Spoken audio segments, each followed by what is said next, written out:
ভাই বর্তমান দেশে যে প্রধানমন্ত্রী সাবেক প্রধানমন্ত্রী হ্যাঁ শেখ হাসিনা হ্যাঁ ইনি নাকি ইন্ডিয়াতে যেখানে সেখানে মিটিং করছে দেশে আবার আসার জন্য সে ভাই, সম্পর্কে ওকে মন্তব্য আর দেশে নিয়ে আসা যাবে না ভাই। ওই দেশটা শেষ করে ফেলা দিছে। দেশ আর দেশ নাই ভাই।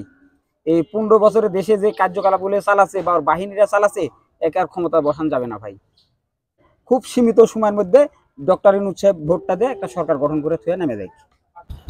ইন্ডিয়াতে নাকি অনেক এমপি মন্ত্রী এবং শেখ হাসিনা সহ সাবেক প্রধানমন্ত্রী সহ মিটিং চলছে যে তারা নাকি আবার দেশে আসছে এবং দেশে একটি বড় ধরনের গন্ডগোল বা হট্টগোল হতে পারে, যুদ্ধও হতে পারে, দ্বিতীয় আবারও যুদ্ধ হতে পারে, সে ধরনের একটি সোশ্যাল মিডিয়াতে কথাটা আসছে। আপনার মন্তব্য? দেখেন, হাসিনা সরকার বিগত 15 বছরে কি করেছে এটা সবাই জানে। তারপরে উনি বর্তমানে ইন্ডিয়াতে আছেন।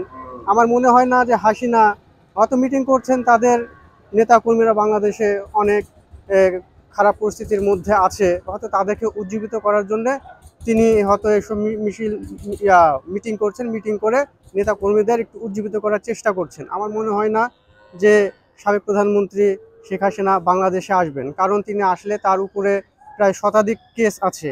অবশ্যই তিনি বন্দী হবেন এবং জেলে যাবেন। তো আমার মনে হয় না যে তিনি আসবেন। বর্তমানে সরকার এই সরকারই দরকার।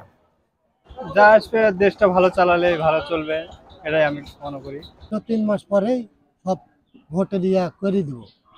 এখন দেখা যাচ্ছে মানে ভোটের কোনো আনাগোনা নেই, কোনো ইয়া যাচ্ছে অরে লেগে এখন মানুষ আরো ক্ষেপ দেওয়া যাচ্ছে বেশি কেরে। আমার সময় দিল যে 3 মাস পরে ভোট হয়ে যাবে, অথচ 3 মাস করতে না হলে 6 মাস লাগলো, না হলে 1 বছর লাগলো সমাধান করতে। কাকে সামনে প্রধানমন্ত্রী হিসেবে কামনা করছেন? যে মানে চালাবি ভালো তাকে। আপনার কোনো প্রত্যাশা? প্রত্যাশা না হলে মনে করেন তারিখ দিয়ে